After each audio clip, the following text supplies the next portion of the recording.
Okay, this is part 2 of the Peter Falconio case.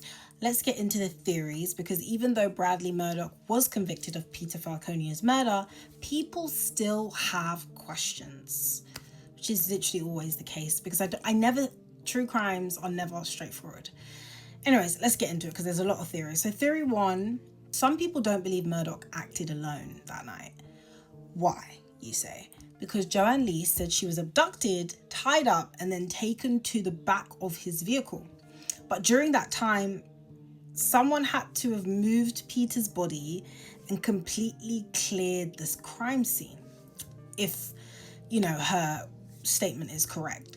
There was no blood, no body, no real evidence of a struggle. Even seasoned investigators said it's bizarre how clean the scene was. Did someone help him? Was there a second person in his vehicle? How did he do it? And we've got theory 2. Murdoch has never admitted guilt, not once, and that's what I had previously mentioned.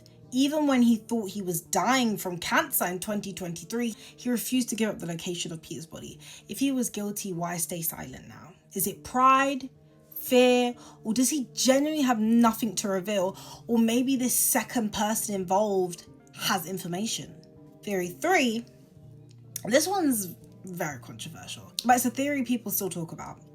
Some internet forums and skeptics question how Joanne escaped with cable ties on, and why the dogs brought in during the search never picked up Peter's scent.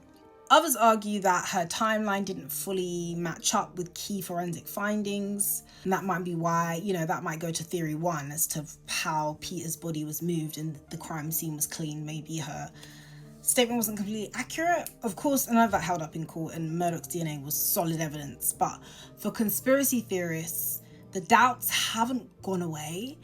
And I do understand why, because it feels like there's more to the story. And I feel like there always is more to the story.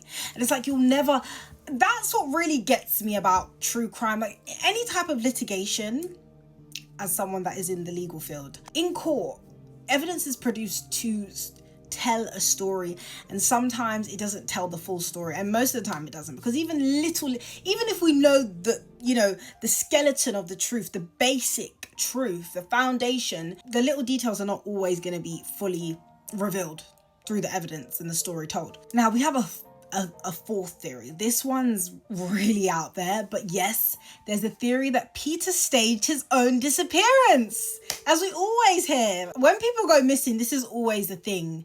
It's fueled by the fact that his body has never been found and that Murdoch has maintained his innocence.